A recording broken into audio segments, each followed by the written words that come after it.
Hey guys, welcome to this week's Write This Down. It is our very first virtual episode because my worst half, if you will, decided that he was going to go on adventures and eat food without me because he doesn't have a regular day job anymore and he just lives a life and it's rude. I've decided to not only have I joined the Great Resignation, I've decided to become one of the lieutenants in this fight. So I'm down here in Florida, semi-retired for a little bit, but I'll be back up. Yeah, aka if you haven't looked at his Roadie Foodie channel, is it on Roadie Foodie why you have like the top 10 reasons you should quit your job? It's on the YouTube channel. It's 11 actually. So I was doing a top 10 and then I was getting such in the groove that I was like, here's a bonus one. Here's another reason. But my goodness. But that's only for folks that don't like their job. Folks, there are folks out there that are very blessed that they love their jobs, they love their coworkers and their boss, and everything is good. This is for the ones that are not. Yeah, facts. But we're super excited today to have Ben DeCastro on with us. You might have seen Ben with me on Studio 10. You might have seen me singing Christmas carols in the car with Ben. Ben's been everywhere.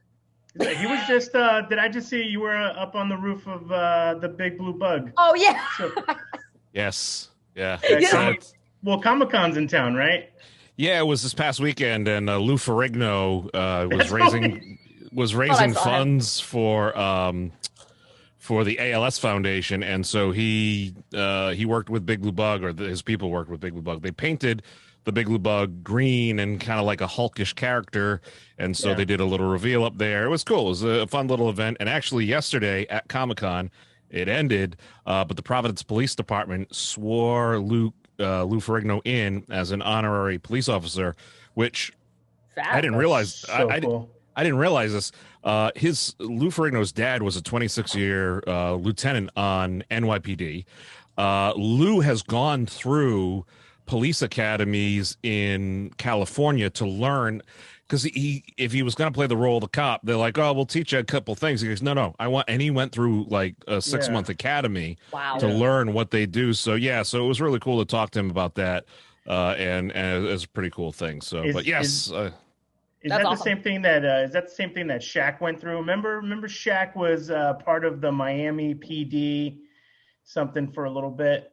I don't know if it was so much of a PR stunt or not, but I think he got deputized down in Miami when he was playing for the Heat. And it was my general rule whenever it comes to basketball is I am 5'4". So it usually doesn't really. I just go with my strengths, and I think that's why I go with my strengths, driving around and singing in the car. That's why Lindsay and I became such great friends. Yeah. This is true. That's true. That's funny. But I love when Comic-Con comes to town too, because I just saw who was it? Urkel was at the Thirsty Beaver. Oh my gosh, I'm so mad that I missed him at the Beaver. My friends and I were talking about that. They sent me the screenshot and I was like, I am always there. I go there all the time and I didn't get to see him. Yeah, so it's so much fun when they come into town. Yeah. Urkel, if you watch this, come back. What was his remember Julia the White? Show? No, he played in the show. His persona of being like, quote unquote, the nerd went away. Oh, Family Matters. But he became something suave. Do you guys remember that? Stefan Urkel. Yes, that's what it was. Family Matters is where I know him from. So you've got to realize that at one point in Family Matters, this is how funny it was, or what you could get away with on TV back then. He ignited the equivalent of an atom bomb. Yeah, literally blew a country off the planet. And as people and everybody are dying, you hear, "Did I do that?" like in the background. Oh yeah. I mean, today, my word, that would like start a war. Yeah. But it was like, it's kind of, it was just a funny thing back then. Yeah. So. Oh my goodness. That's so fun though. That's great to see Comic-Con. And those were great photos. If you guys don't follow Ben on Instagram, YouTube, and Ben is on literally absolutely everything, as we are. Ben is like, I like to equate Ben to like a media Swiss Army knife. You need him on TV, boom. You need him on radio, boom. You need some promo done, boom. He's just you need an announcer, boom. Like you're the man. MasterCard, everywhere you want to be. Yeah, I love it. MasterCard does not sponsor us, but if they'd like to, let us know. Right in right now. Absolutely. I love that. That's so great. But actually, Ben, we have you on a different capacity today because as you are a man of many trades, and I know you, you and your wife are extremely wonderful human beings. I'm not even being biased. You seriously are. And I was more than happy to be able to have this conversation with you because November is National Adoption Month. And that is something that you and your family have been through that process and then some a lot. So first, I want to talk about your beautiful daughter, Kelly. Little Kelly Sue. She's great. She is 2.5 years old. She'll be 3 in December. So I guess she's closer to 3 than 2.5, but she is full of life and full of energy. We got her in July of 2020, kind of during the height of the pandemic. She was placed in emergency placement where she was removed from. So the backstory is she had been in the system since about 5 days old and, just went to a few different homes. And then she was in a home for a while, but there were some issues in the home. She was put in emergency placement with some friends of ours that we knew, and they were going to be going on vacation. But because of the whole COVID protocols and all these different things, Callie wasn't going to be able to go. And even at that, it was going to be a temporary placement until they found a more permanent solution for Callie. And they called us and said, hey, we need to go away. Are you available? Because we were licensed. We've gone through the process and everything. We still are. And it was one of those things where they said, okay, if you're interested, then we're going to tell the social worker to call you guys or whatever. And so it worked out well. And, Callie was with the Madisons, a wonderful family that, the emergency family. She was there for about 6 weeks, give or take. And even in that short time, because we were friends, she had developed an affinity for them.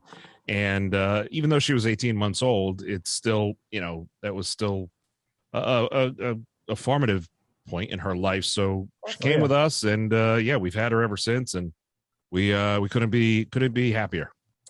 That's so amazing. And, Ben, I thought that was so awesome to hear that you and your wife had gotten licensed. And I want to kind of talk about the process because a lot of people don't really know about, the process of adoption or even becoming a foster family. So I think it's a great time this month to kind of share that. And Lupe. And by the way, there's no one rule book either.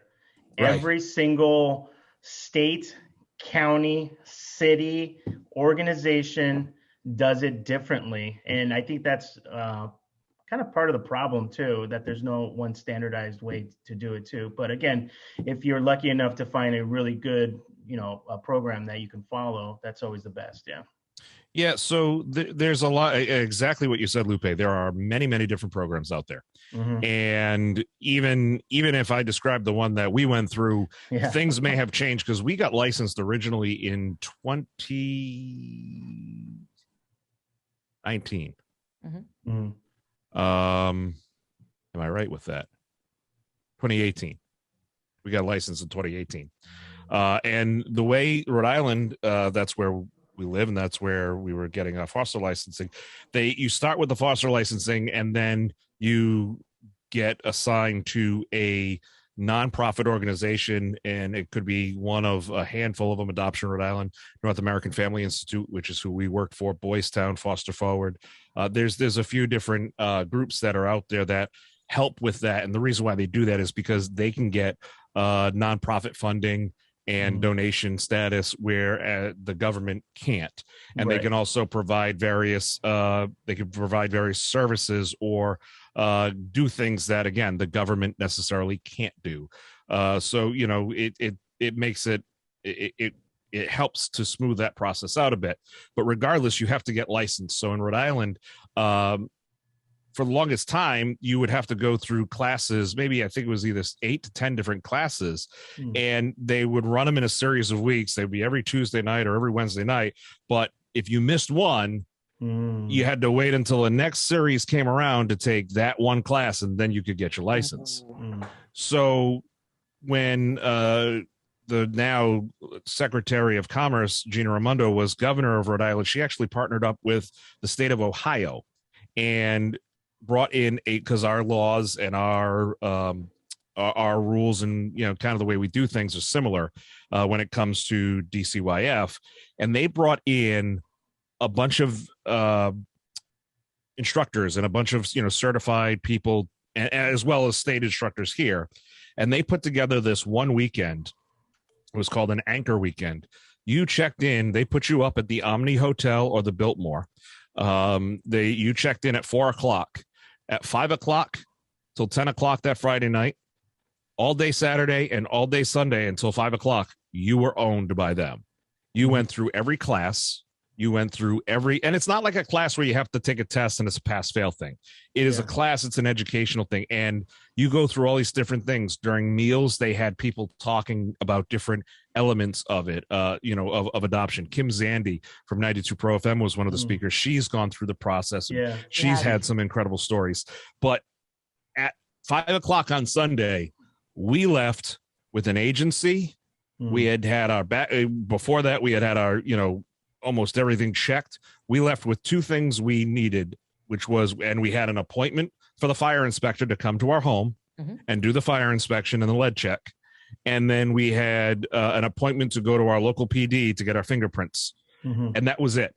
They took everything else off the table that weekend. No classes, no this, no that, no, you know, I mean, everything first. So it was great. My wife is in education. She's an early childhood education person. On top of everything you were so kind to say that I do, I also am a 23-year volunteer firefighter. So I've got I got the safety thing down. You know what to do. Yeah. I know how to make it unsafe, and which is even better. But I know how to take it and make it safe after the fact. So so that's really how, you know, we got the licensing of it. But it was one of the things that, you know, even when Susan, my wife, and I met, it was one of the first things we talked about was, you know, where was my stance on fostering and adoption, because that was something that was very, you know, near and dear to her heart. And I said, yeah, let's go. Let's party. So after a few years, we got married in 2015, and 2018, we got licensed. So it was such a fancy time too, because we had just come off a week trip, a 8-day trip to Iceland. Oh, and then we came home for 2 nights, and then we're staying in Suave, Providence, Rhode Island, at the Omni. And hey, there's a Starbucks in the Omni, so there is. Stay. Yeah. There you go. But it was something. It was something cool. So that's kind of how we got the toe in the water. But again, every state is different. Yeah. Every organization is different, because in Rhode Island, you start with the fostering care, that's where you get the licensing, and then you can go to those agencies. And if you want to go more of an adoption route or whatever, but there are people out there who just want to foster. They just want to, you know, be that landing pad for a few months or a year, however long. I know family that's been good friends of ours for many, my family's been friends with this family for many, many years. They've had over 117 children come through as fosters. They've adopted a few of them. But literally, the Overdeep family, they're out of the Lincoln, Pawtucket area. They're so sweet, so nice people. Bill Overdeep is this giant, he is a biker if you ever saw one. Yeah, big guy. He did roofing for many years. He's retired, but he said, he goes, literally, I would wake up and I'd go to have breakfast, and there were kids sitting at our dining room table that I had never met, that the state brought over in the middle of the night. That was an emergency removal. Wow. They would put them, they had keys to our house, and they would just, tuck them into bed. And my wife would get up and kind of process it, because I would just sit there and I'd kind of look at them, this big gruff guy, and, oh, who are you? It's just like as he's eating Cheerios with them. Yeah. But, you know, aside from the big gruff guy, he's, you know, he really is, you know, a giant teddy bear, and he has a heart for it. And he, a staunch defender of adoption and foster care. Yeah, that's that's a unique situation too, because usually there's a lot more processing that happens. So that means that's an amazing family. I'd love to meet them. That's really cool. Yeah, they're really cool. And again, that's they're more of like one of those like emergency placement kind of houses. Like something happens with a family, you know, or in a home, and the state needs to do the unfortunate task of a removal. you've got to put the kids somewhere, Yeah. and you don't want them just hanging around the office because it's not a place that's conducive for children. They, the Overdeeps operate one of those emergency kind of homes, and it's much better for them. And Ben, you might know this, or it might not, but does Rhode Island have some sort of, because I know in Orange County they have some pretty big homes. I hate to use the word orphanage, but something like that where it's kind of that emergency placement for a while until they can find placements, either to be adopted or fostered. There are some there are some groups like that. Boys Town is one of them. Boys Town has kind of a campus, if you will, where if you go there, they're located in Portsmouth, Rhode Island, one of their locations. And I think there's 10 like houses. They're like almost like the size of a duplex, but it's a single family residence. Oh, like a group home then. Yeah. That would be the best way to describe it, like a group home. Yeah. And the families that live there are employees of Boys Town. Yeah. And they are hired as a nuclear, the nuclear family, two adults, two parents that have training in foster, that are licensed. They live there, so obviously their rent and their housing is provided for. Sure. Their job is to raise these kids and do what's necessary to with whatever they can. So yeah, no, absolutely. And Ben, I wanted to ask you, and please, whatever you're comfortable with sharing, sure, and what you're not, we always tell our guests that, but you've been on the unfortunate side of when things don't really go as best as they can for somebody that's, looking for adoption. So I know you and I have had many candid conversations where we were like, if I could change X, Y, Z, if this podcast reaches somebody of importance, which we hope it does because everybody watches it. Naturally. What are some things, as somebody that's been through a lot of the process, that you would like to see change locally? So people understand just kind of where it started, because it didn't start off with Callie. We had a little boy placed with us from Massachusetts. Now we're Rhode Island. And if you're not familiar with geography, Rhode Island and Massachusetts intersect on multiple places. I really can't get to Providence, Rhode Island without going into Massachusetts, even though I live in Rhode Island. It's nearby. It's not really any, it's different, and we're unique in New England because of that. But there weren't enough foster families in Massachusetts, and through Susan's work at the time, she was contacted by a Massachusetts worker and said, hey, there's a little boy, his name was Jaden, it still is Jaden, he is 17 months old, and he is in need of permanency meaning that he is pre-adoptive. He had, gone through the system, and they had determined that there were no family resources for him, and they were looking for a home, a family to adopt him. So, again, starting off with the fostering thing, if there was anything that I would love to see changed, Lupe, you kind of alluded to it right in the get-go.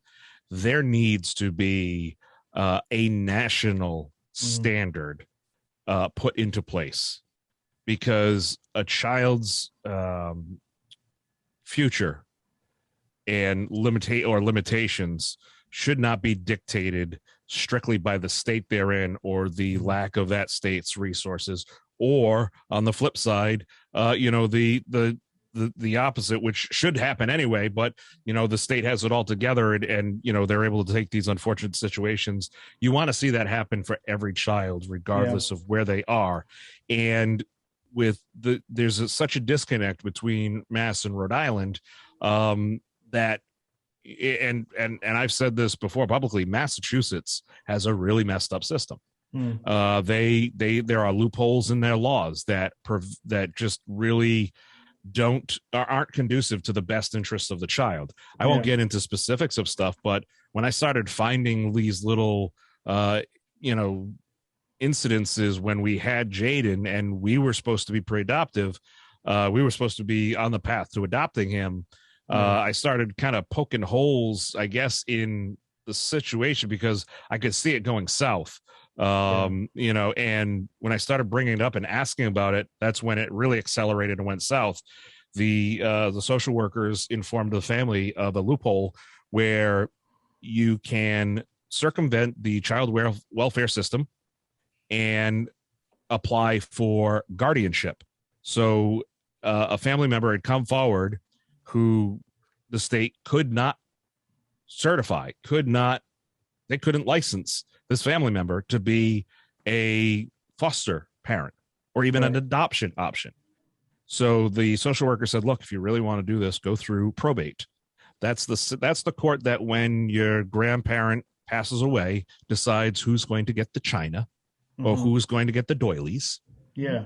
If you apply through that, it removes child welfare system out of the way. And okay, well, this family, the judge, it's not on the fault of the judge. It's just the way it's going to go. That is so. I see where this is going. I don't know the full story, but sure, yeah. So that's, please, yeah. So that's essentially what happened, and you know, and the family court. I will give credit to the Massachusetts family court because the judge realized at that point his hands were tied, and so he kind of advised and said, "Look, and he even told the family, Jaden's family, your best bet is to keep the DeCastros in on this because." You may need their help. And time went on for a little bit, and you know, things went back and forth, and then the pandemic hit, which kind of you know, changed everything for everybody. But the good news is that loophole doesn't exist in a lot of states. It's only a handful of states, Massachusetts being one of them. But again, you look at what are the best interests of the child and how and look, I mean, Lindsay knows me. I don't live in a mansion. You know, we have bills. Anybody can foster. Anybody can adopt. It's not indicative of, okay, you have the white picket fence, you've got all this stuff. Anybody can foster and adopt, and or anybody's family situation is different. What is acceptable for your family may be different from mine. I mean, some people break their spaghetti before they cook it. That's an abomination in my family. Other families, Who does that? Who does that? Let me at them. No. Lindsay, they're good people and they have wonderful children. Okay. They raise children right. They just don't know how to cook spaghetti. Yeah. I know. But that's the situation. And, you know, it's unfortunate because, you know, in one way, it's unfortunate because you saw how that happens and you see it happen in other cases and things get so buried and it just, it's a heartbreaking situation. But, you know, in the end, you know, and Susan and I talk about this a lot. We have to be careful how we talk about that situation. We have to be careful about how we talk about it just amongst ourselves. And then in the future, because little Callie is going to grow up and she's going to have questions. And we have pictures of Jaden in our house. You know, he was very much a part of our life. And, you know, so at some point, you know, we've got to make sure that she understands that she was the alternate, because she wasn't the alternate. Jaden's journey with us and us joining Jaden really, and I heard somebody say one time, they say, you know, the child doesn't join you, you join the family, you join the child, your family joins their journey. And that's very Their true. journey, yep. You're part of their journey and what's shaping them in life. And our 1 year with Jaden, you know, if it shaped him or if it made any kind of impressions or lasting efforts, that's the reason why you do it. That's the reason why you get into foster care. And I'll tell you this, we wanted to adopt our first child. We wanted to adopt first. We wanted to adopt, you know, kind of start our family here. And then as life went on, we will foster again. Perhaps we will adopt again. But we wanted to have a child as our own. And so, and when you stop and look at it, you know, there's a lot of family and how things were going. It was going to be a very complicated system, very complicated situation for Jaden. Yeah. If he came and if we adopted him, because there would have been multiple time of year visits. Because the family was here and there were just issues that they couldn't overcome. So with Callie's situation, I have no problem saying this. Callie's biological mother does live in Rhode Island, and she signed off on the adoption, and for various reasons. I won't say what her reasons are because that's her right to talk about it. But Callie's biological father is unknown. They do not know who it is, who he is, rather, I should say. And part of the reason why our process took a year to adopt her was because there were 3 potential gentlemen who were identified. Sure. Each has to be served with a 30-day notice of, okay, we'd like to test you. Then there's 30 days to appeal. So it took an extra 6 months because the judge didn't want to go concurrent. The judge wanted to go consecutive. And what was frustrating was it's like, oh, geez, this and that. And then the attorney finally said, well, actually, this is going to make it so your case is even more ironclad. Yeah. There will never be, it can never, they did everything they could to identify the dad, and that's what you want. So as frustrating as it was the right way to go. Exactly. Yeah. And in the end, this is, again, we're talking about now Callie's journey to us, and it helped us to see perhaps a different side of the way the system works, but now it's allowed us to, where there's less there's less to consider, I guess. And in the future, I am much more comfortable with talking about with Callie about what's going to happen, or what happened with her mother, and the decisions her mother made, and the decisions that she wasn't able to make. And it wasn't a matter of choosing drugs or something like a substance or over Callie. It was something different. And so so hopefully in that situation we pray that Callie will realize that it wasn't she was rejected by a choice by her mom. And they talk about a lot of these things when you're going through the training on some of the different things that the kids may feel and go through. And I mean, I'm not the expert to talk to about that, but I will tell you that in that training there is some comprehensive elements that they discuss, which are very, very, even me having, my career with Cardi's Furniture, working with adoption Rhode Island so closely and doing all these different things. It's like, oh, I didn't even realize, I didn't even, start to think this, because it's such a different angle when you get into it. Oh, that's a great perspective. Yeah. I was very fortunate to go to so my ex-girlfriend, Kara, has she was adopted, and she's very open about it. She, she'll do a bunch of lectures and things on it. And I think that they hold some of them is it Children's Friend? Am I saying that? Yes. Okay. Yep. In Middletown. So, what they do is, even before you're even thinking about adopting, you have, like you said, Ben, you have to go through all these classes, right? And it was really cool to see, all the prospective, the prospects, the parents that are looking. And so she would go up and she would bring her sister. So they had a very unique, her sister, their family lived about an hour and a half away. That's how far away her birth family lived. Yeah. So, and since then, I mean, they're like 2 peas in a pod. They picked up, it was when they first reunited, they went around and did all the sister photos that they didn't get to have. So they went to like a playground, and there was 2 little girls playing on a swing set. So they did a lot of catch up. So, those trainings are pretty gut wrenching too. Like you hear about the whole spectrum, like stories like yours, some of the, even your second story, the happy ending, right? Yeah. And you also hear about, even from the parents. And one scenario that really hit me, they did it at, some of the trainings they do at the Save the Bay Center over there by Johnson & Wales. Yeah. And one of them was about a parent who gave up a child, and the reasons why.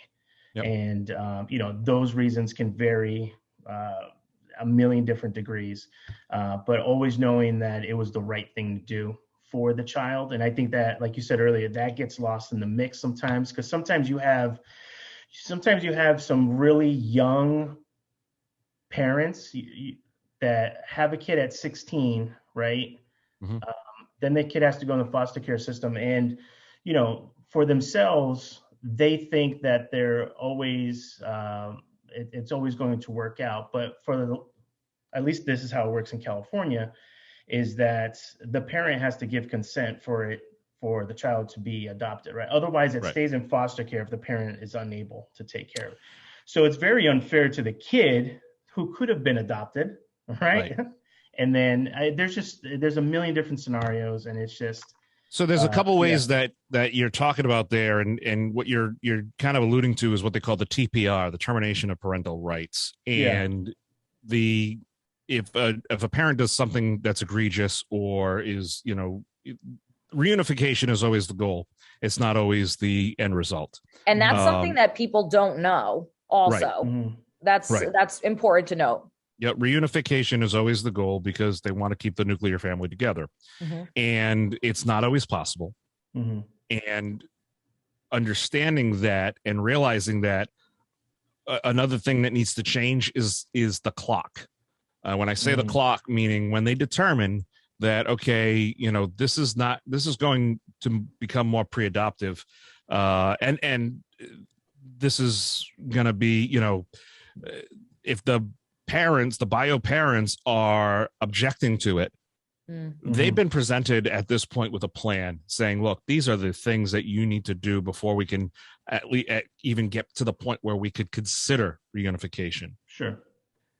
That clock can be going, and up until that adoption happens, we could be weeks out. In some states, if the parent starts a week before the adoption, like let's say everything's gone through, and all of a sudden starts making a half a step in the right direction, reset that clock.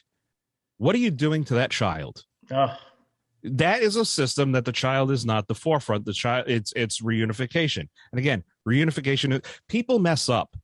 People screw up. The Madison family that I was talking to you about, they've had kids come through their home. It's not just them; it's their parents. Unfortunately, the mother, the grandmother, just passed away recently. They still have adopted, foster kids. Parents mess up, and sometimes kids up in the foster care system for a year while the parent gets their life back to in order. And you know what? The reunification can be beautiful. It can be amazing. They stay in touch. I was talking with one of the dad of the son, or the dad, and it's a multi-generational family. And I talked to him. I said, "Oh, what are you doing today?" He goes, "Oh, we got to head up. It's we had this little girl for a little while. It's her birthday. We bring presents every year," and was dropping off a bag full of presents. And it's one of those things where, again, reunification can happen, and it's wonderful. And this is more on the foster care side. But when it's going to go towards the way of adoption, they really, a lot of it's people, sometimes they want to do the right thing. They're trying to do the good thing, but because they've been in the system, meaning they've been worked for the system too long, they start having these aspirations of, well, I saw it work before, so maybe I'll see it again. And it's like, wait a second, the timeline of the child doesn't stop. The child isn't gonna get his, year number 1, year number 2, year number 3, however old they are, they're not going to get that back.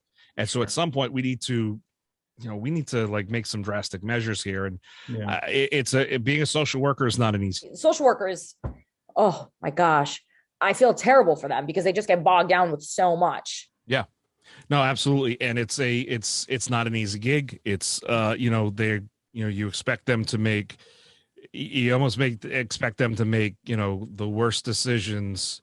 I'm sorry, I should say it this way. You want them to make the best possible decision in the worst possible timing, in the worst possible conditions. There may be a combative situation. There may be a situation of abuse. They may have gotten called in after a daycare reported something, and the child is now at the hospital. Now you've got to confront the family and go through this.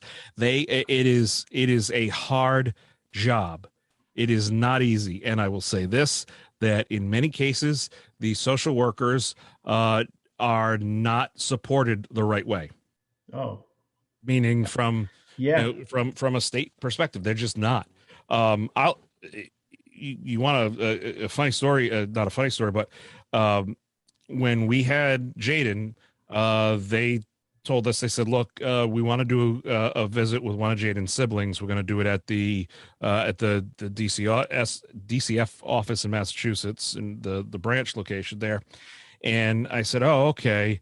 And it was still kind of new to us. And I said, so what does a 13-year-old and an under 2-year-old do in your office for an hour? Well, we have, a couple toys. We try to see if anybody's got some snacks, maybe some rice cakes. I said, first and foremost, please don't feed my foster child, a rice cake. They're under the age of 2. That will suck the rest of whatever moisture is in their tiny little body out of them.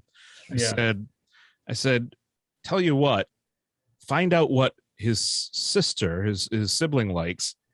I'll go buy it. Yeah. And I'll drop it off. And she's like, all right. And she says, well, she kind of likes these snacks, because she works with her. I said, okay. So I went to Stop and Shop. I spent $25, 25. And I bought snack packs from Oreos to Teddy Grahams to Ritz crackers to crackers and peanut butter. I bought just snacks, packages of snacks, and I dropped it off.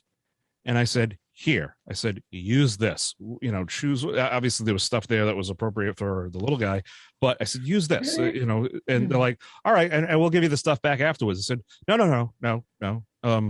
Use this as a model. You probably can buy it cheaper if you buy it in bulk.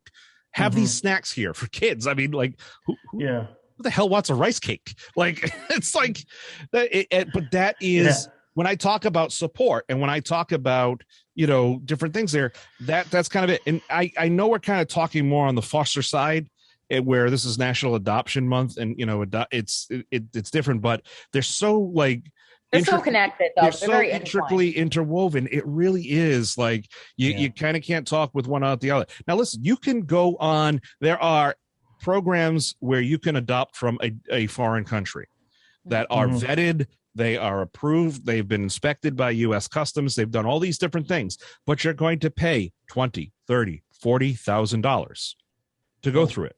But and some people do that. And the caveat is, at the end, you have the paper. You go there to pick up your child. You have the paperwork. You have everything to get you back into the home into the United States, and everything's, you've paid that money to hire, all this stuff, and it's done. We went through the state, and, they pay us a stipend when I think I was about to allude to this at one point too. When talking about how sometimes when, social workers, they might just get a little jaded, or they may just get to the point where they're just stressed or whatever. Oh, yeah. 'Cause at one point they were saying, I said something about what was happening. And I said, I really don't understand how this is like, makes sense, whatever it was. And they said, well, you're getting paid to care for the child. I said, you pay me $24.50 a day. Yeah. He eats and craps that by noon. Yeah. Okay. Now, could I be a little more judicious? Could I be a little more frugal and spread that out? Sure. Yeah. But I wanted to make sure that he had, when he was with us, the best possible life. Sure. And, it was just like, it was one of those things. A lot of it, it's like anything else. I mean, it comes down to money. You guys talk about food a lot on different things, especially with Roadie Foodie. Well, you're not going to be going to the Capitol Grill when all you have is the money to go to McDonald's. Okay. It happens. There's decisions we have to make based off of finances and whatnot, but talking it back to the support that they have and everything. And look, there are fund available for fun things to do and everything. And this also ties back to where the interstate, it was just like the disconnect between Rhode Island and Massachusetts. You want to see a more national program, and friends of mine who've adopted 6 kids, they've adopted 6 children, a relatively young family. They're actually the family that started Bags of Hope, which around the holidays, around Christmas time, gives each child in foster care a duffel bag, a great quality duffel bag with their name embroidered on it. And inside the bag is a blanket. Inside of it, there's a thing of toiletries, age appropriate gifts, a couple books. They get a stuffed animal that Nice. that has their name embroidered on it. And the most critical thing of it, because the person, the couple who founded it, she's in nursing, there is a triple check to make sure that the name on the tag, which comes to Bags of Hope from the state, from the different agencies, the name spelled there is the way it's spelled on the bag. It's spelled correctly on the stuffed animal. The gifts everything's triple checked, as if you were giving meds out in the hospital. It's always triple checked, because the last thing you want to do is hand a bag to a child and it's spelled wrong. It's like, oh, wait a second. That system and that program has become, because when these kids go from foster home to foster home, a lot of times their stuff's just put in a trash bag because it's the easiest thing. I was just about to say, I was going to say the most important thing in that whole bag is the bag itself. It really is. And they lose, if they're being, especially if they're being, ran through the system in different foster homes, they lose maybe a picture, right, of their mom, or they lose something. Yep. Because, and there's just so much. And that bag system, which I think they're coming up on 8 or 9 years now. It's been going on for a while. Those bags have been used by the Providence police to help identify runaways. Oh wow! Because sometimes kids run away, and something happens, they get lost in the system, and they just get listed as a runaway. And there have been some very intelligent, very good Providence police detectives that were driving one night, and this happened multiple times. They saw a kid with a bag from Bags of Hope, and they said, "Wait a second!" And they pulled the kid aside because it was about to go into a human trafficking situation, and they were getting involved. They said, "Wait a second, you're a foster child." Well, yeah. They look through the system. They find it. You've been missing for a year. Yeah. Wow. How'd you find me? That bag. So that bag is helping to find a child who's been in distress, their life's about to get 10 times worse, and they were able to help. So it's an amazing program, and it's one of the founder. Her name is Kim and John Gagnon. Kim, her and I have talked. We grew up as friends. We grew up friends together. She has said, she goes, Ben, if there was one thing I could do, it would be to nationalize the system. It would be to nationalize and establish a level of standards that that these kids deserve, because there's just so many like little things here and there. The kid doesn't care about the paperwork. The kid doesn't care that I get if I get a form, it comes from the WIC office instead of the DCF office, for it doesn't matter. And so you want to see stuff like that. I realize that, and Lindsay, shame on you for not introducing this in the beginning. I have ADHD, so we're kind of all over the place. I like this. Shame on you, Lindsay. That's right. No, but we talk it also to the fact that we went through the state system, and there's private organizations out there. There's private agencies locally that where a person may decide, like, look, I'm pregnant, with this child, and I don't think I can do it. And there's different, what they call them, angel agencies that say, look, okay, we'll find a family. And even at that, the birth parent has up to, I believe, 72 hours after that child is born to reverse course and change their mind. And that happens sometimes. And I know people where, he's a controversial character, Kirk Minahan. He's got podcasts and stuff. He does a bunch of different things, but they adopted their first child like that, and they actually, the first time they went through it, the family said no, and he's talked about it. He deals with a lot of mental health issues, as he's been later in life, but he remembers him and his wife sitting there in the waiting room of the hospital. They had flown to Midwest somewhere, and the worker came down and said, look, this is a situation we talked about, and this is what's happening. So, and they were just kind of like, they had to go home to a nursery that was set up for a child and whatnot. But, again, it's a different kind of way to get into the system. I'm here to tell you, and I think the biggest, reason why I talk about this, and really, to be honest with you, this is the first time that we've gotten into why I've talked about this at any length or detail, is because there are amazing kids in state care right now that need help. And there are children at Adoption Rhode Island and Foster Forward and all these organizations that are looking for a forever family. Judy McSorley, who passed away a few years ago, she started this program called the Heart Gallery. She started with Cardi's Furniture, and she employed the use of about 5 different photographers to take 20 gorgeous portraits of children. Big. She got it big. The portraits were amazing. And the gentleman who I think his name is Dave Sterling. I might have his name wrong, and I apologize, but he's actually a photographer for the New England Patriots. And he told them, look, get me a couple kids that are Patriots fans. And he talked with the Crafts, and he said, we're going to take them, because the child chooses their photo shoot.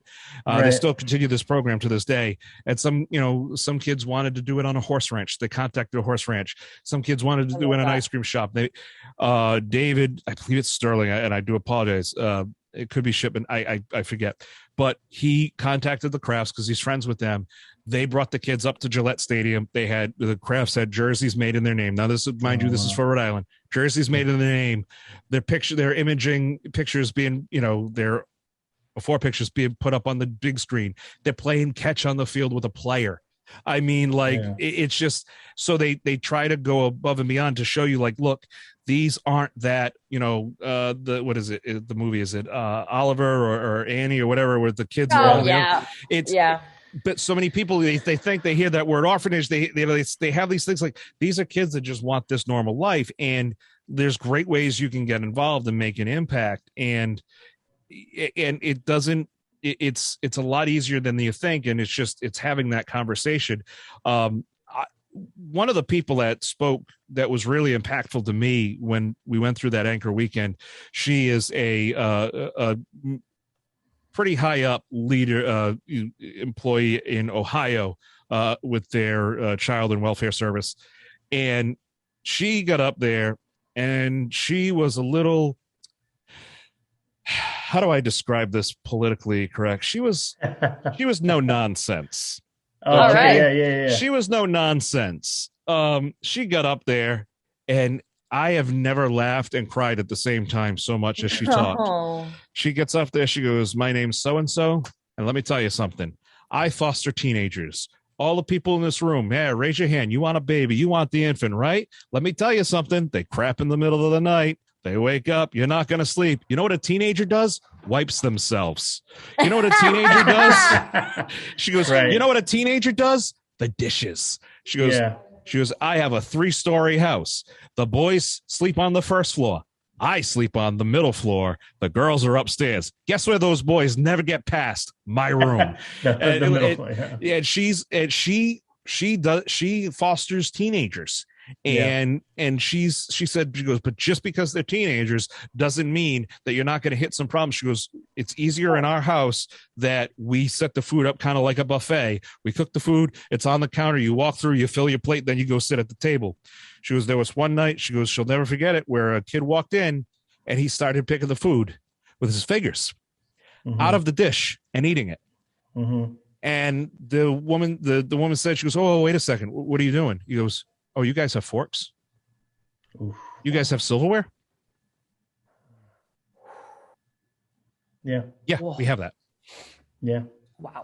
The child had somehow found his way into the system, had been bounced around, and it was one of those situations where, look, even if the child knows how to wipe themselves, there are kids of every age that need this, and they need that impact. They need a loving adult. It doesn't matter what your intelligence level is, because I'm pretty stupid.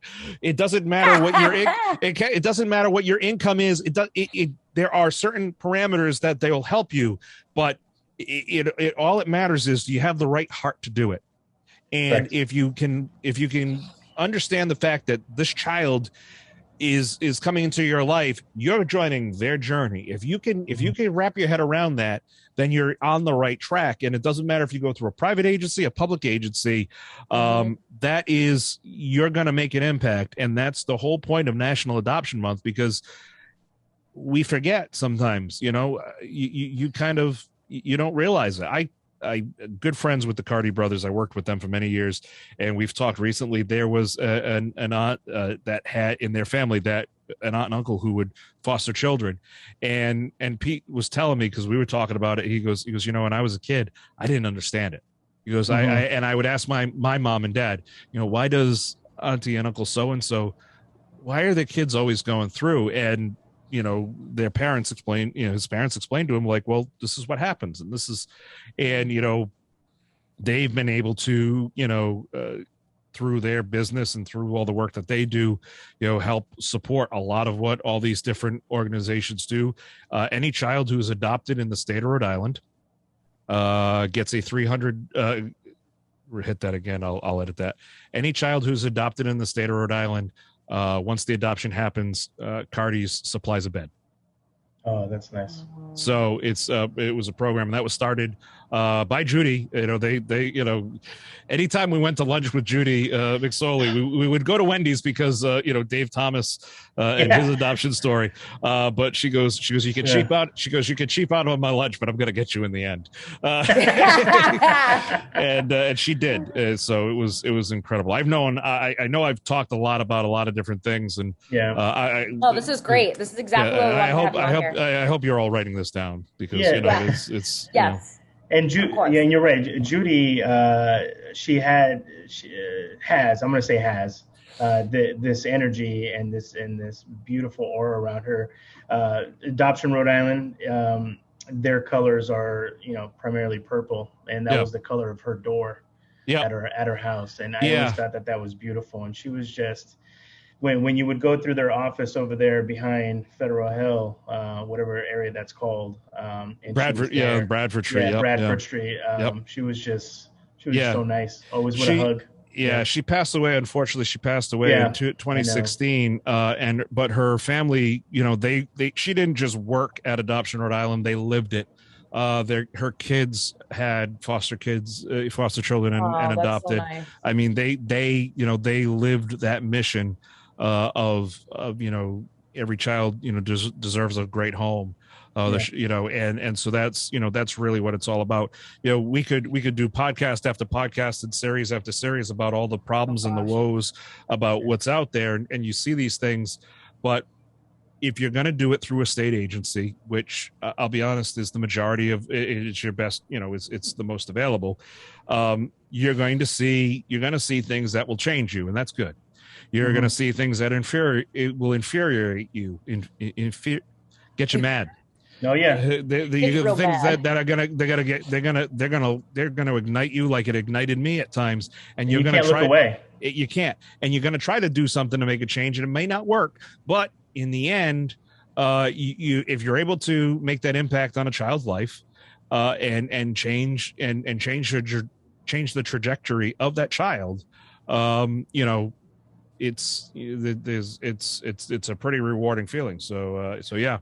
I think misconception. I think this is the biggest one, is that the kids that are in the system, for some odd reason out there, everyone thinks that it's because it's something that the kid did, right? He's in the system because he's a bad kid. No. Really? They're in there of no fault of their own. They're a kid, right? So I think that's the biggest misconception too, is like, oh, I don't want to have a bad kid.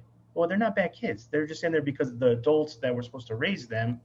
And I think that's why, it's interesting that you bring that up, because I think that is very specific to a certain age. And I think that is teenagers, because teenagers have a mind of their own. And no, they're not. Obviously, they've had experiences where they might not trust everybody. Sure. Obviously, like that makes a lot of sense to me. It does happen with teenagers, but I can tell you specifically of a story that we're currently involved in right now, where it's regarding a 5-year-old. Mm-hmm. It's not a matter of they're bad kids.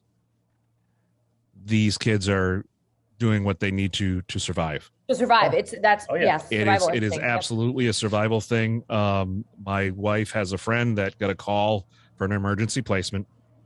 And the placement happened on a Friday, and the child came with a ratty bag, with a trash bag with clothes in it, and in the bag was some underwear, and there was feces in it.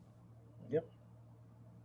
Okay, so that's what is getting in the middle of the night. That's what's getting, dropped on literally at this family's door.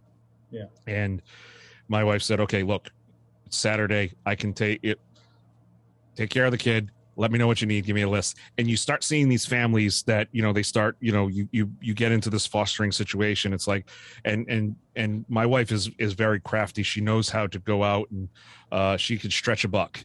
Boy, yeah. We got totes for days downstairs, and she sees something on a super cheap sale and whatnot, and she said, "Okay, what do you need?" Blah blah blah. And so, and I'm not saying this to pat ourselves on the back. And people did it for us, and and we've seen it done in other places. But you start to see like this perception, as you mentioned, Lupe, about bad kids. Sometimes they're out, they're acting out because either they're desperate for attention, or they didn't know where their meal was going to come from, or they didn't know what was going to happen.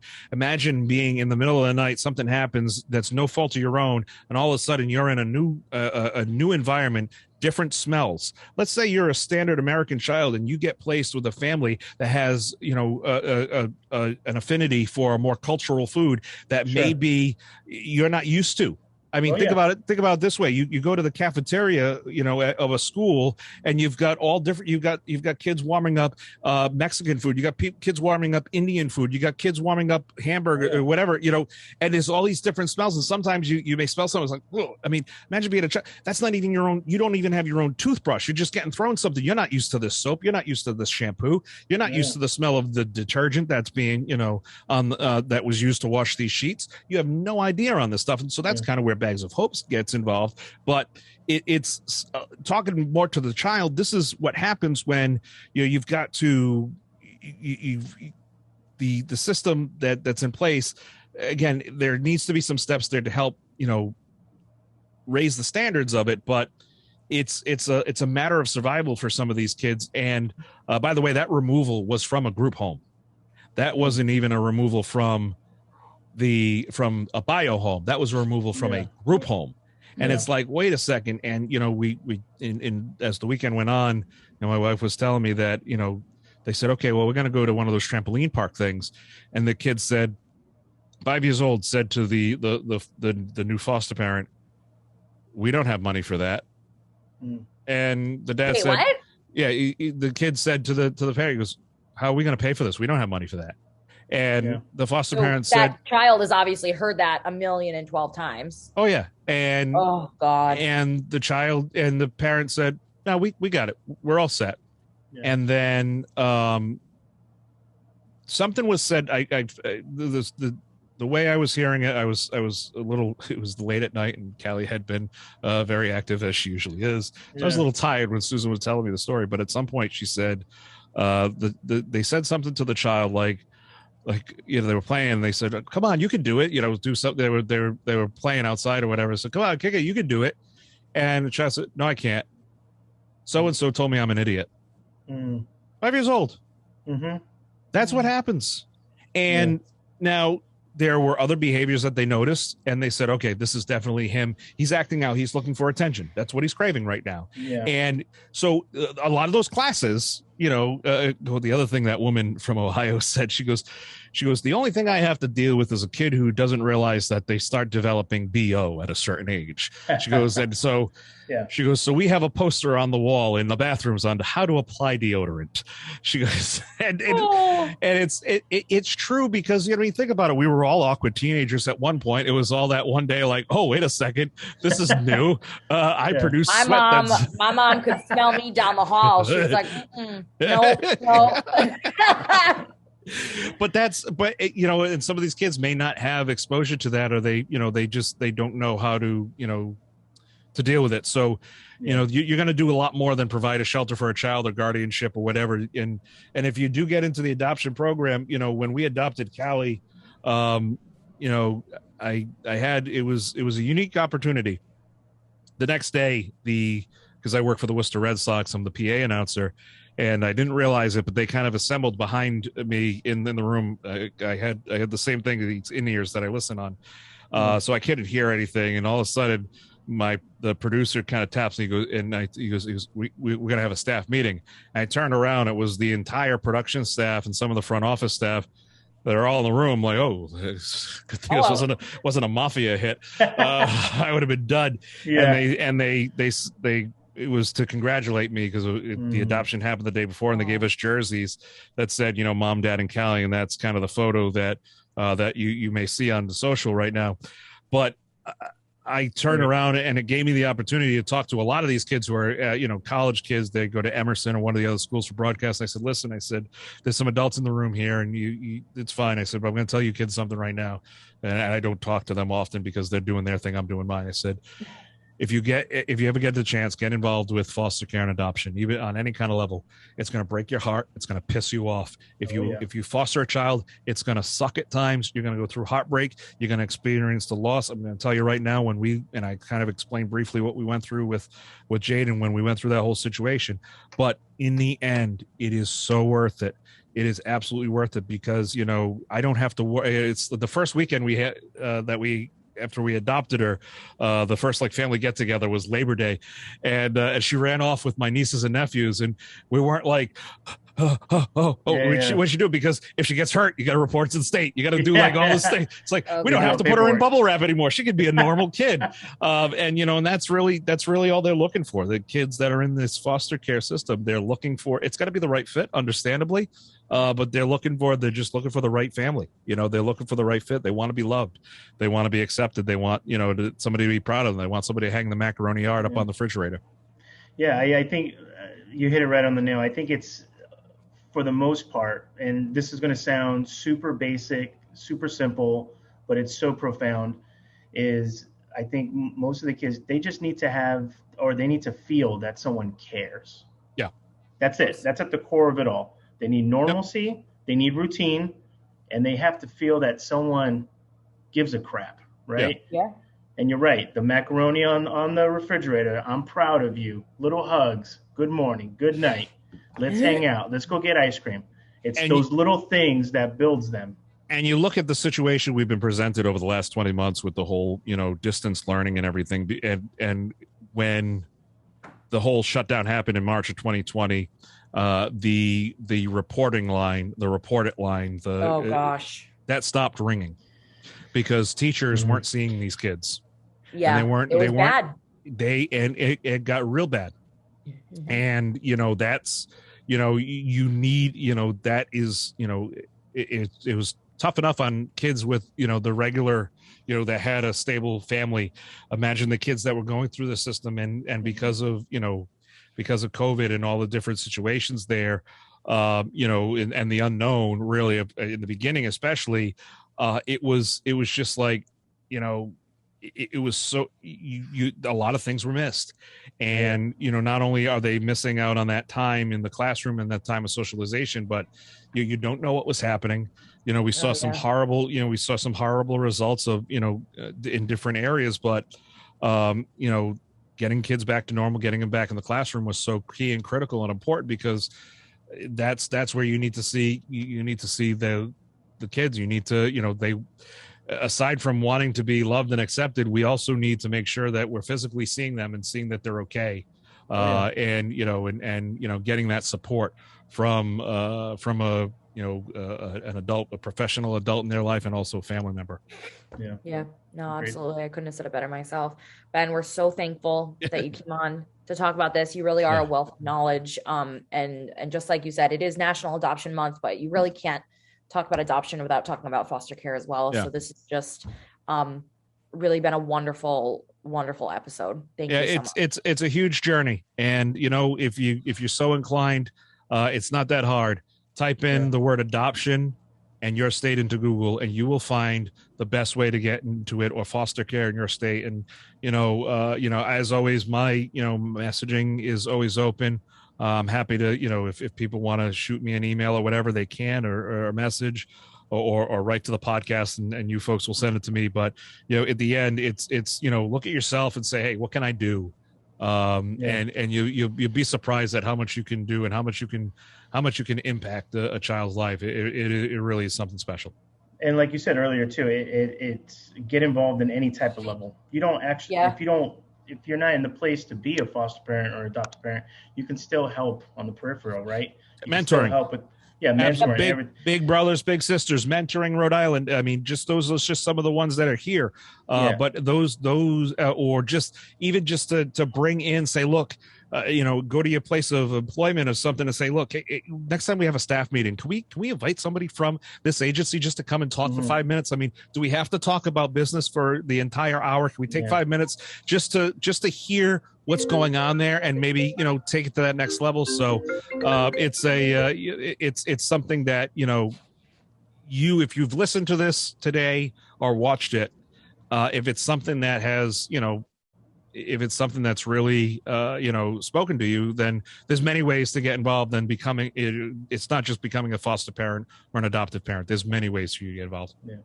And I'll leave you with this quick story too. Down here in the Fort Myers area, and I believe in signs. I'm just the older I'm getting, the more I'm getting more in tune with the hippie stuff. But I'm looking forward to your 27th birthday coming up. Thank you so much. They have, there's a restaurant here. I was going through Google trying to find a restaurant, and I just happened to hit one extra swipe to the right, and I found this restaurant, and it said FK Your Diet. And I'm going, oh, yeah, FK Your Diet. I'm going to go try this place. And then as I'm doing, yeah, right. I was like, yeah, absolutely. This is my life. This is my restaurant. Yeah. So Google has been listening. They have been listening. But I'm doing research on it. I'm trying to look at the menu, and what an amazing story this restaurant is. So the FK stands for foster kid. And the gentleman who started it was a former foster kid that aged out of the system.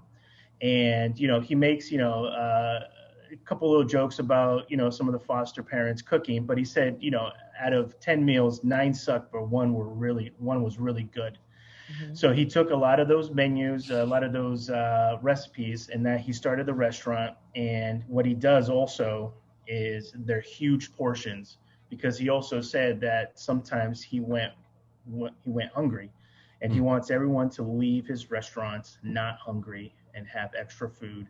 And when we ate there too, there was a lot of young kids there too. And I'm assuming this, but I don't know definitively, but I think some of them are foster kids that he's given jobs to.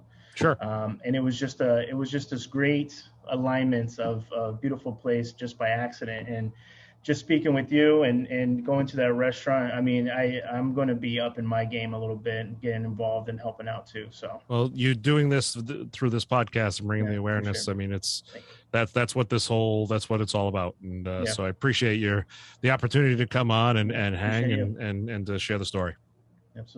Absolutely. Ben, thank you so much to write down this episode. Hope you guys did so. FK Your Diet. Yeah, you did it. Your Diet. That's it. I love it. Look for them on a coming episode of Carpooling virtually. So I love that. Yeah, it was great. Well, thank you so much. We really appreciate it, Ben.